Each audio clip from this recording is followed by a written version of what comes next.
Assalamualaikum warahmatullahi wabarakatuh. Sampurasun. Sejenepangkeun wastapun Muhammad Tegar Andriansyah di Sastra Sunda Entragan 2022 NPM 55. Dina kaleresan ayeuna simkuring bade ngadadarkeun hasil resum skripsi anu mana judulna nyaeta ngeunaan pemetaan bahasa Sunda di Kecamatan Mandirancan, Kabupaten Kuningan, Jawa Barat, kajian dialektologi. Anu mana skripsi ieu teh dipidamel ku Titi Rahmawati anu merupakeun mahasiswa di sastra Sunda oge di Intragan 2018. Kituna orang lajeng karena salajengna nyata latar belakang. Salajengna latar belakang. Kecamatan Mandirancan mangrupa wewengkon di sebelah kaler Kabupaten Kuningan.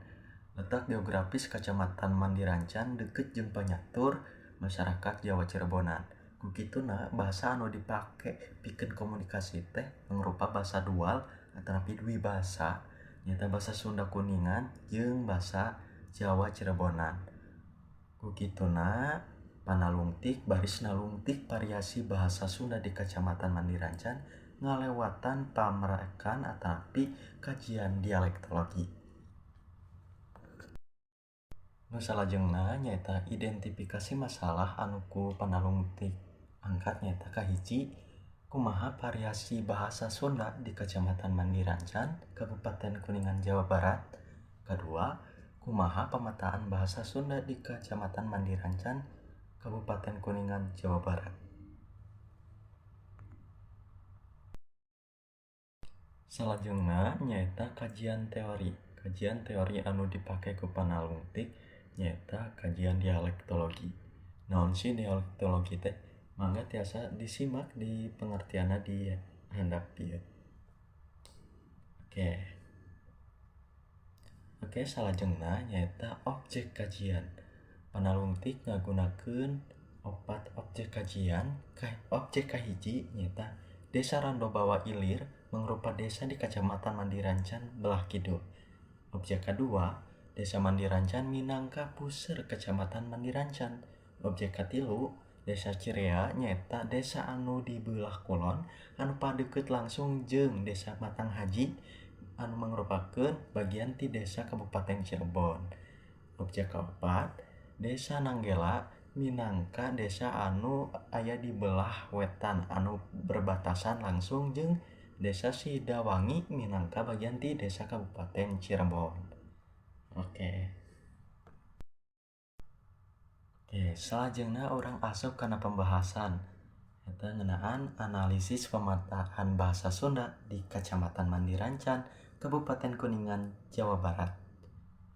Panalungtik manggihan yen variasi bahasa Sunda di Kecamatan Mandirancan sorangan miboga kaunikan anu ngabedakeun jeung basa Sunda sejenna. Nyata alatan ayana deukeut jeung Kabupaten Cirebon.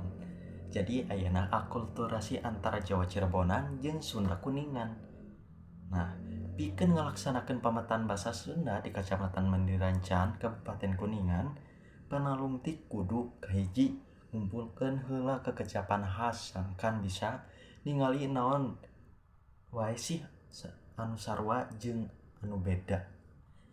Kadua, gambaran umum tina sababaraha kosakata anyar bakal katingali lamun sakabeh fenomena linguistik dikumpulkeun dumasar kana bahan salila panalungtikan dipetakeun. Ku kituna panalungtik manggihan 88 kosakata anu jadi ciri basa Sunda di Kecamatan Mandirancan, Kabupaten Kuningan, Jawa Barat. Nah, salajengna aya sababaraha contoh kecap anu mimoga bunyi variasi basa anu sami tina 88 kosakata. Kahiji, peta bunyi variasi basa anu sami di Kecamatan Mandirancan, Kabupaten Jawa Barat. Contohna aya di handap. Salajengna anu kadua nyata peta bunyi variasi basa anu benten antawis hiji desa jeung 3 desa liana nu aya di Kacamatan Mandirancan, Kabupaten Kuningan. Contohna aya di handap ieu. Oke, urang lajeng kana kasimpulan ngarah singket. Tah, ayeuna dugi kana kasimpulan.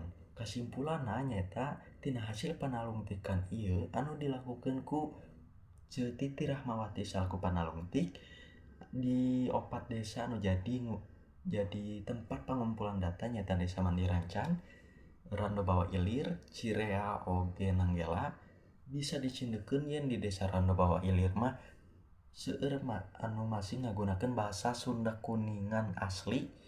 Nah, di Desa Mandirancan mah seueur ngagunakeun bahasa Sunda lemes, sedangkan di Desa Cirea oge Nanggela mah seueur pemahaman bahasa Sunda anu benten kumargi 2 desa ieu teh caket jeung Kabupaten Cirebon ku kituna seueur ngagunakeun bahasa Jawa Cirebonan jeung bahasa Sunda Kuningan. Eta teh hasil akulturasi. Nah, eta teh kulantaran mobilitas teh anu dilakukeun ku masyarakat. Nah kitu nya keur dialektometrina panalungtik teu ngalakukeun ataupun teu nulis dialektometrina. Nah kakituna rupina presentasi atau hasil dadaran simkuring ngeunaan resume skripsi ieu dicekapkeun. Hatur nuhun pisan, wabillahi taufiq wal hidayah. Wassalamualaikum warahmatullahi wabarakatuh.